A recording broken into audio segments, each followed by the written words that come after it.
أعوذ بالله من الشيطان الرجيم. بسم الله الرحمن الرحيم. الحمد لله رب العالمين، والصلاة والسلام على رسوله الأمين وعلى آله وصحبه أجمعين. سبحانك لا علم لنا إلا ما علمتنا إنك أنت العليم الحكيم. رب اشرح لي صدري ويسر لي أمري واحلل عقدة من لساني يفقه قولي. اللهم بك أصبحنا وبك أمسينا وبك نحيا وبك نموت وإليك النشور. اللهم أعنا على ذكرك وشكرك وحسن عبادتك. اللهم إنا نعوذ بك من البرص والجنون والجذام ومن سيء الأسقام برحمتك يا أرحم الراحمين. الحمد لله إخوان dirahmati Allah, para jamaah masjid khairiyah yang dirahmati Allah Ta'ala. Assalamualaikum warahmatullahi ta'ala wabarakatuh. Alhamdulillah, pertama kali syukurlah kita pada Allah Subhanahu wa Ta'ala, yang mana Allah Ta'ala menjemputkan kita, memberi peluang yang baik untuk kita.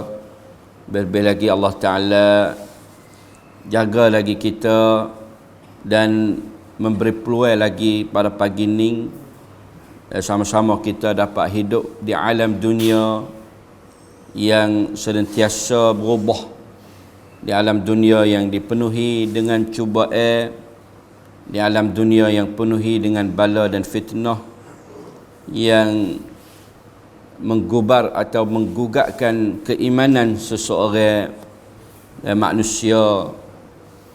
Lebih lagi kita berada dalam masa yang akhir zaman ini, maka masih banyaklah benda-benda yang menggugatkan iman kita, benda-benda yang mencuba menguji keteguhan dan keyakinan kita terhadap agama Allah Subhanahu wa Ta'ala.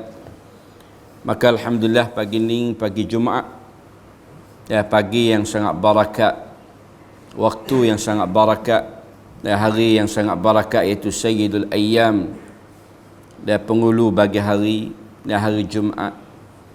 Dan maka sekiranya kita mengambil pengajaran daripada pagi Jumaat yang sentiasa kita baca surah Sajdah dan juga surah Al-Insan, surah manusia.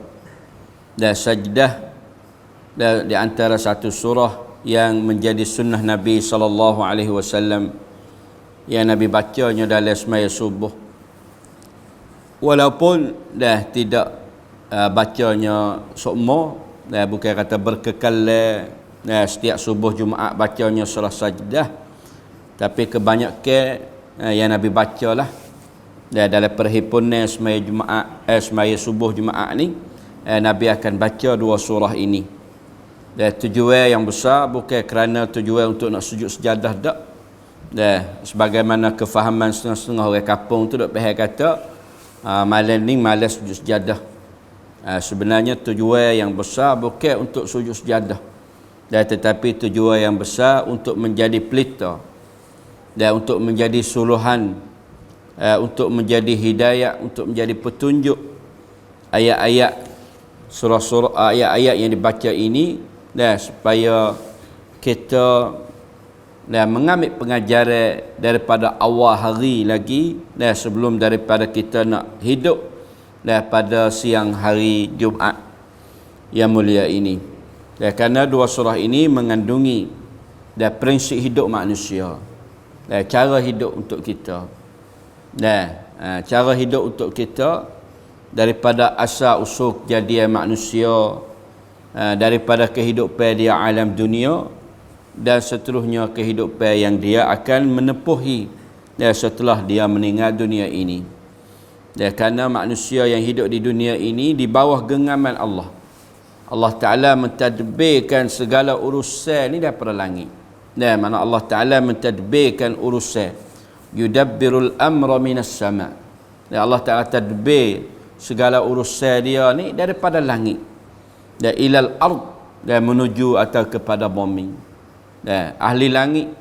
Dan kita kena beriman bahawa di sana ada ahli-ahli langit. Dan jundullah, dan tentera-tentera Allah Subhanahu wa Ta'ala. Dan kita menjadi ahli ard, dan penghuni bumi ini, dan penghuni sementara di bumi ini. Dan kita ni penguasai atau penghuni bumi hak sementara. Dan bukan berkekal tak. Dan satu generasi yang hidup, yang Allah Ta'ala curah di dunia ni, yang mempunyai masa dan penentuan dia. Walikulli ummatin ajal. Kita ada masa kita. Sekarang ni masa kita. Masa kita hidup ni orang panggil ajal kita, yang kita boleh hidup dalam dunia ni.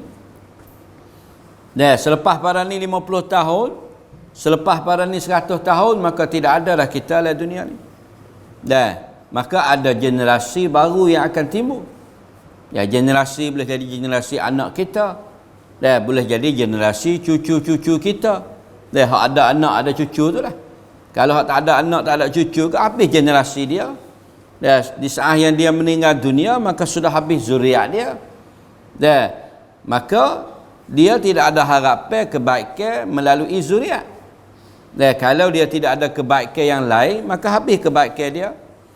Kalau dia tidak ada ilmu yang dia sabar, kalau dia tidak ada sedekah jariah yang dia khairat buat kebaikan, maka dia tidak ada kebaikan lain untuk terima selepas daripada dia meninggal dunia. Tapi bagi seseorang yang ada anak, ada zuriat yang soleh-solehah, maka itulah kebaikan yang dia akan menerusi penerimaan. Siapa bila masa. Siapa berkekalan zuriat dia, maka selama itulah kita akan mendapat kebaikan.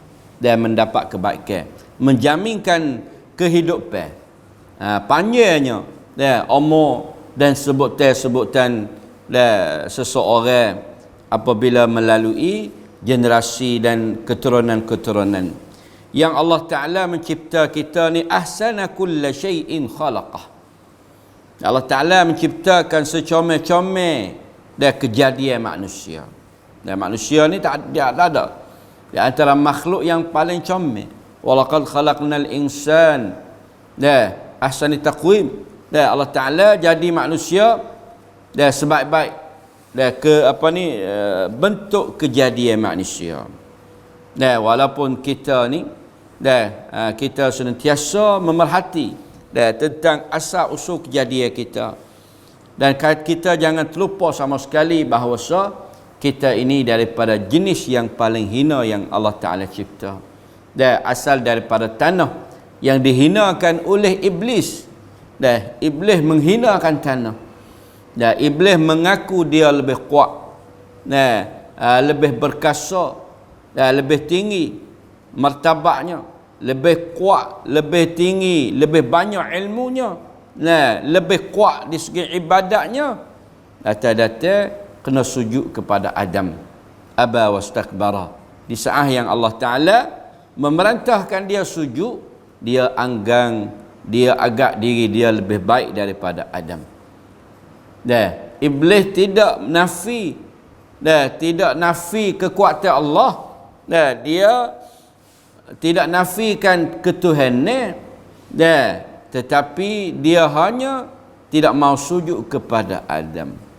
Tetapi manusia ni bukan sekadar tak sujud, bukan sekadar tak sujud, bahkan dia tidak sujud kepada tuai ada lagi.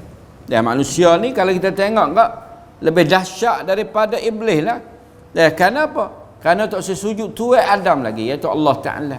Ada bukan tak sujud Tuhan, dia sujud kepada Allah. Dia mengaku kebesaran ketuhanan, tapi dia tak sujud kepada Nabi Adam. Tapi manusia, ramai di kalangan manusia tak sujud Tuhan selalu dah. Kalau kita tengok lebih dahsyat daripada iblis. Iblis heret kita ni, iblis tipu kita, siapa tak sujud kepada Allah. Dah, siapa tak sujud kepada Allah Subhanahu wa taala. Maka sebab itulah dah kita baca surah Sajdah. Dah apabila siapa ayat Allah Taala suruh sujud, dah kharru sujada innama yu'minu bi ayatina alladzina idza dzukiru biha. Dah sesungguhnya dah orang-orang yang beriman dengan ayat-ayat kami, dah apabila zukiru biha disebut dengannya, dah kharru sujadan mereka itu tunduk sujud, wasabbahu bihamdi rabbihim, dah dalam keadaan apabila sujud dah bertasbih dah dengan memuji Allah, wahum la yastakbirun, dah mereka itu tidak takabur sama sekali. Jadi orang yang takabur ni dia tak mau tunduk, dah sebagaimana iblis ni tak mau tunduk kepada perintah Allah, maka dia takabur. Manusia juga kalau tak mau tunduk kepada perintah Allah, maka dia adalah orang takabur. Dia orang berasa tak nak kena tupai Allah. Dah berasa kata dia milik segala-gala dalam dunia ni dah. Dah boleh tu boleh ni. Dah boleh kekuasaan, boleh kekuatan, boleh kekayaan, boleh macam-macam dalam dunia ni, tak perlu tunduk dan sujud kepada Allah. Nah, itu di antara sifat takabur. Di antara tujuan dah iblis nak bawa manusia. Dan iblis tujuan dia nak bawa manusia keluar daripada sujud pada Allah, supaya bersama dengan dia. Kalau dia masuk neraka dah, dia nak heret sebanyak mungkin. Bahkan target dia ni semua manusia. Target dia ni semua manusia. Dia nak bawa kepada lubang kecelakaan. Allah Ta'ala memberi peluang. Allah Ta'ala memberi keizinan. Allah Ta'ala memberi jaminan boleh ambil semua manusia. Illa malaikat hamba-hamba yang ikhlas, hamba-hamba yang suci hati, hamba-hamba yang benar-benar ketuhanan atau kebenaran iman, dan hamba-hamba yang ingin untuk kembali kepada Allah walaupun dia berdosa, dan walaupun dia salah jalan, walaupun dia terpincir daripada jalan yang sebenar, tetapi di saat yang hamba itu kembali kepada Allah, maka Allah Ta'ala menerima taubat dan menerima dan minta ampun daripada Allah Ta'ala. Itulah yang kata, apabila kita memahami tentang dua surah ini dalam kehidupan kita hari Jumaat, daripada asal usul kejadian kita, daripada Allah Ta'ala menciptakan kita daripada alam roh lagi, sampai kepada alam alam rahim, sampai kepada alam dunia, melalui naslahu min sulalatin min ma'im mahin. Alam dunia ni daripada sulalah, daripada keturunan, talian-talian keturunan daripada air mani yang terhina. Dan apabila bercampurnya mani lelaki dan perempuan, thumma sawwahu, Allah Ta'ala sawwahu, Allah Ta'ala cipta dia, dan Allah Ta'ala bentukkan dia. Allah Ta'ala membentukkan kita ni, buat jadi jenis manusia, bentuk rupa parah kita ni. Wa nufikha fihi min ruhihi, dan Allah Ta'ala tiup daripada rohnya. Allah Ta'ala tiup masuk roh. Lepas pada 40 tiupkan roh. Kemudian Allah Ta'ala membagikan pendengaran, penglihatan dan hati manusia. Tapi yang takutnya, qalilan ma tashkurun, nak takut sedikit sahaja mereka itu atau orang-orang yang bersyukur. Sikit ya. Qalilun min ibadi asyukur.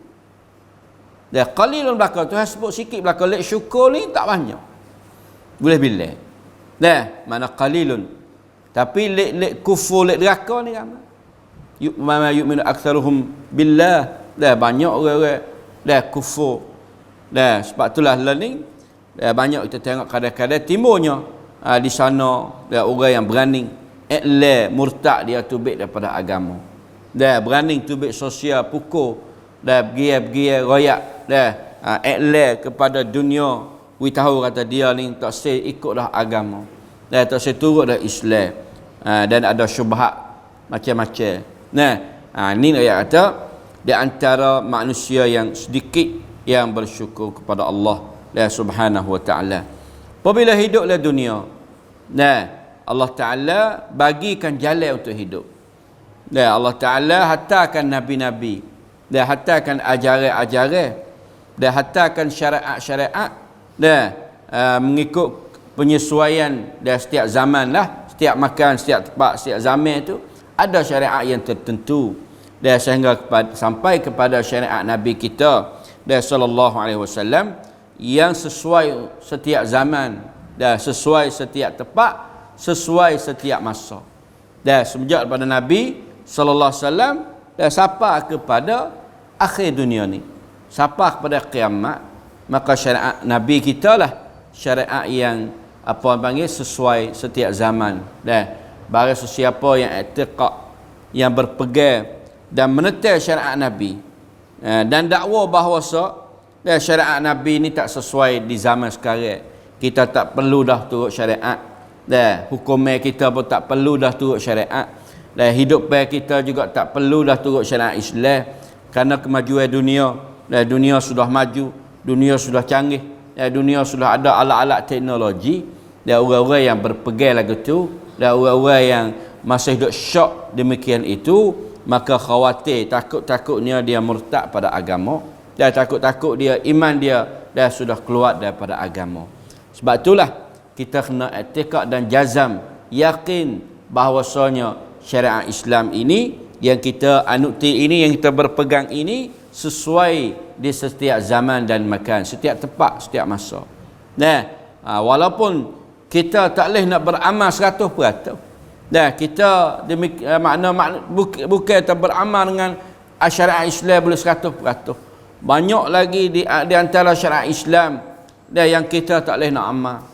Dan di segi jinayah, di segi hudud, di segi kerajaan, di segi pemerintahan, ini ramai di dunia sekarang, dan manusia cuai daripada mengamalkan hukum Allah dan syariat Islam. Nah, mana tidak dapat beramal ataupun guna syariat Islam dengan secara 100%. Nah, tetapi walaupun tidak boleh amal, kita kena berpegang dan kena usaha, sekurang-kurangnya mendiri atau mengamalkan Islam di dalam kehidupan kita masing-masing. Aqim al-Islam fi nafsika, dan membangunkan Islam, betul Islam dalam diri kita. Dan kuasa setara mana, dan maka setara itulah dan penentuan atau penuntut yang diwajibkan oleh Allah Ta'ala kepada kita. Nah, maka apabila kita mengenali dah tentang kehidupan kita harian, hidup kita harian ini, maka kita akan mengenali, kita akan dapat kenal bahawa tidak ada jalan hidup yang baik daripada jalan hidup yang diaturkan oleh Islam, yang diaturkan oleh syariat kita. Sama ada dari segi kehidupan harian, dari segi pergaulan, dari segi akhlak, dari segi muamalat, dari segi betul-betul segala kehidupan kita. Kita kena belajarlah. Waktu tu kita kena belajar, dan supaya kita duduk jalan di atas syariat Allah Subhanahu wa taala. Kerana manusia apabila dia meninggalkan dunia ini, Allah Taala kata qul yatawaffakum malakul maut. Dan apabila kita hidup dalam dunia ni, siapa masa yatawaffakumul malakul maut, dimatikan kamu oleh malakul maut. Malakul maut ni ambil perintah daripada Allah lah. Kita hidup dalam dunia, tipu hidup kita dalam berapa puluh tahun. 40, 50, 60. Ni fak kita pun ramai dah ni, hak pergi dulu pada kita ni. Dah duduk semayang dengan kita ni berapa orang dah. Pernah pergi sore, lama sore, lama sore, berganti silang berganti. Tapi kalau pergi tak ganti siap habis. Pak kita ni ada silang berganti lah. InsyaAllah dah, mana tak ada hak tua, mari perangkat muda-muda, mari perangkat hak budak-budak, ganti dia. Biarlah bising sikit pun, kanak-kanak duk mari masjid kita ni, Kita sabarlah bising dia, buah dia, main dia. Kerana fak dia akan ganti kita 10 tahun lagi, 20 tahun lagi. Dia boleh edit email tak ada dah 10 tahun lagi. Bedding pun tak ada dah babak. Ayah kita misalnya. Ataupun fak kita sini boleh hadis 10 tahun lagi ada lagi hau susuh ni. 10 tahun lagi. Papi mai ganti pula. Anak-anak kita rung-rung baru-baru ni lah. Rung umur 20, 15, 20 ni lah. Masa tahun lepas 10 tahun lagi 30 tahun dia umur dia. Dia ganti kita. Malakul maut. Datangnya malakul maut. Apabila kita hidup sampai tipuh dia, datangnya malakul maut yang diwakili untuk menemui kita. Diwakili oleh Allah Ta'ala untuk nak bawa kita kembali kepada Allah. Summa ila rabbikum turja'un. Kemudian kita keliklah jumpa Allah. Jumpa kekasih kita. Siapa man kana yarju liqa Allah, siapa yang harap dia nak jumpa dengan Allah, falyamal amalan salihan wa amala salih. Siapa dia harap besar nak jumpa dengan Allah, falyamal amalan salihan wa la yusyrik bi ibadati rabbih ahada. Wa amala salih banyak. Lepas tu jangan syirik dengan Allah. Apa amalan salih? Semaya ke? Zikir ke? Zakat ke? Amalan salih ni adalah segala amalan yang diredai oleh Allah. Amalan yang baik yang Allah Ta'ala setuju, yang Allah Ta'ala suka. Sama ada perkataan, perbuatan, tutur kata kita, segala gerak-gerik kita, salih yang baik, yang diredai Allah, yang disukai Allah, maka termasuknya amalan salih. Tutur kata, hubungan kita dengan jiran yang hubungan baik, pertolongan, memberi pertolongan kita terhadap hamba Allah, amalan salih. Beri minum pada orang, beri makan pada orang. Setengah ulama mengatakan semuluk suak atau bahagian makanan yang kita jatuh di perut orang yang lapar itu lebih baik daripada semaya sunat beribu rakaat, lebih baik daripada i'tikaf, lebih baik daripada bina 100 buah masjid. Kalau kita bina masjid saja tetapi kita tidak ada insaniah, tidak ada hati untuk nak menolong orang manusia yang ada nyawa dan jiwa. Kita ni masya-Allah kalau di segi buat masjid, wakaf, masya-Allah. Ramai di kalangan kita suka nak buat wakaf, suka nak buat kebaikan.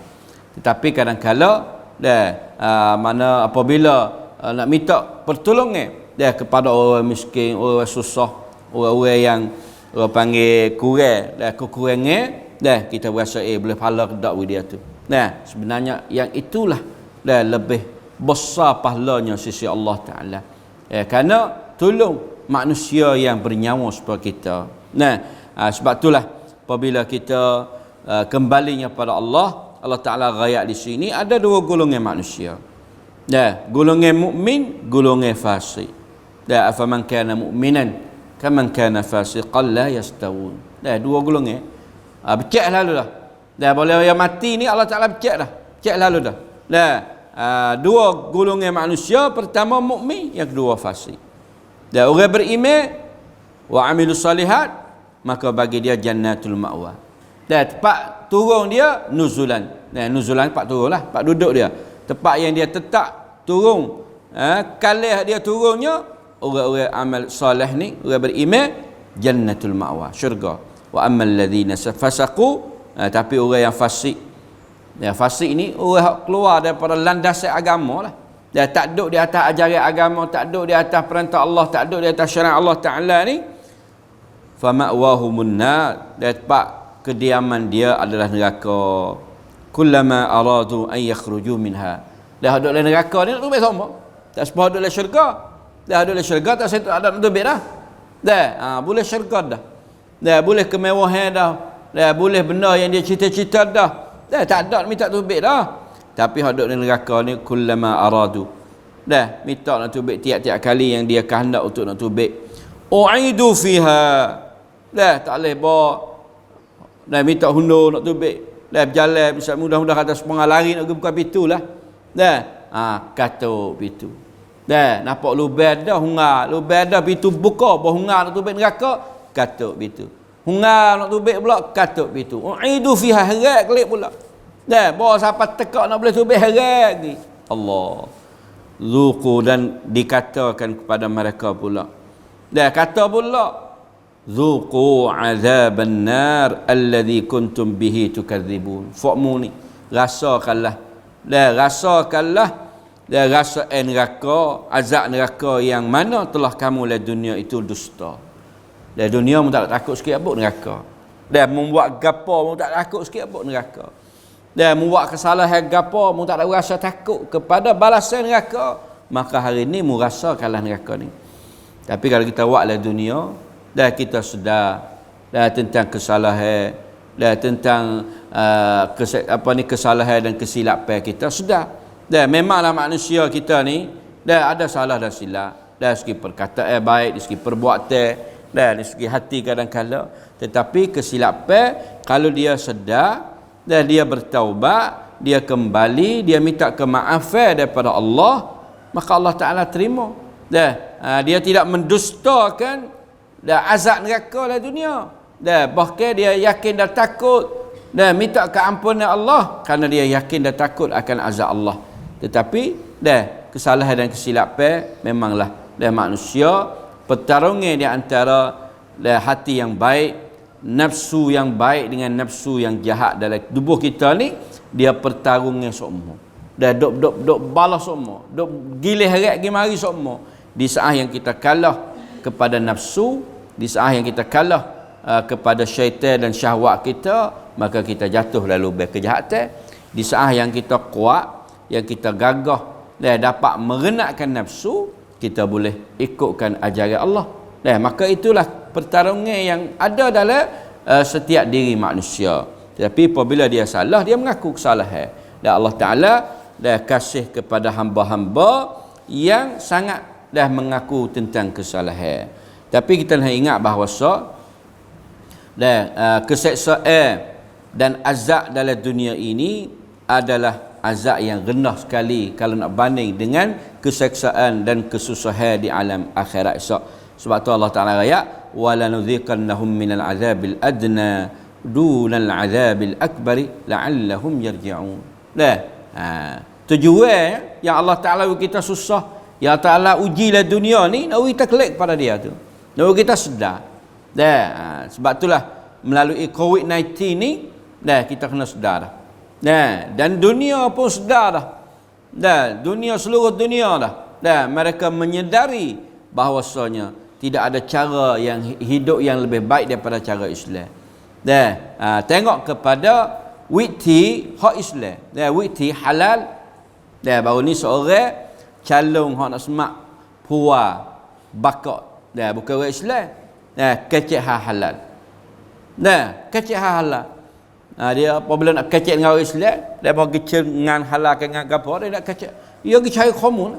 Orang baca ni, orang radak ngaji ni, walaupun dia bukan Islam, tapi dia baca, dia jumpa dan dia mengakui tentang cara hidup orang Islam ni comel sungguh.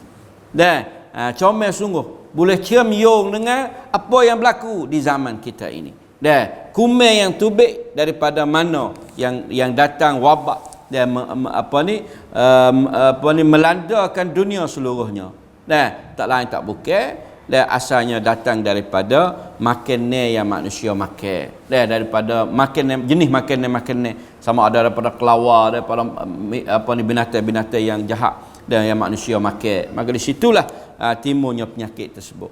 Kata Islam ni jaga kualiti daripada makanan bersih dan halalan dan tayyiban. Kata kalau kita kena seksa dalam dunia sekalipun, dan kena bala berat mana sekalipun, kita kena ingat bahawa dunal azabil akbar, lebih rendah daripada azab akhirat lagi. Dan kalau kita sabar, kita boleh menepuhi tabah di dalam terima ujian Allah SWT dunia ini, kita akan selamatnya di dalam negeri akhirat. Tetapi kalau kita tidak sabar, tidak tabah dah dalam menerima ujian Allah Ta'ala di dunia, bahkan kita kata macam-macam dan maki macam-macam, maka kita akan menemuilah dan azab yang paling besar di negeri akhirat. Dan sebab itulah tidak adalah orang-orang yang lebih zalim daripada orang-orang yang apabila dia disebutkan Allah, dia disebutkan agama Allah, diberi peringatan tentang Allah Ta'ala, a'rada anha, dia tak usah dengar. Ya, wa man azlamu mimman dhukkira bi ayati rabbih thumma a'rada anha, tak usah dengar. Ya Islam tak usah dengar. Tak usah dengar Islam dulu. Kecil hak Islam tak usah. Ramai di kalangan kita ni apabila nak kecil hak Islam dan nak sebut Islam pakak tak usah dengar. Nah, itulah orang panggil dan cara yang kita dapat ambil daripada ayat-ayat kita baca lebih-lebih daripada surah Sajdah dan daripada surah Al-Insan, surah manusia, ya, supaya kita nak kenalkan dan manusia yang sebenar, manusia yang sebenar yang datang daripada mana dan di mana dia hidup dan di mana dia akan pergi. Prinsip hidup manusia. Bila kita kenal sungguh kata kita daripada mana dan kita duduk di mana dan kepada mana yang kita pergi, maka itu senang untuk kita hidup. Labarlah dan kita hidup dalam dunia ni.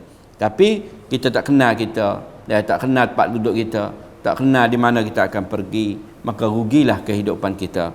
Tak lain tak bukan hidup kita dah seperti binatang, ternak ke ulaika kal anham balhum adal, bahkan lebih sesat daripada binatang lagi, waliyazubillah min zalik. Dan maka sekarang itulah mudah-mudahan apa yang kita sampaikan pada pagi ini dah menjadi satu teladan hidup kita insya-Allah taala.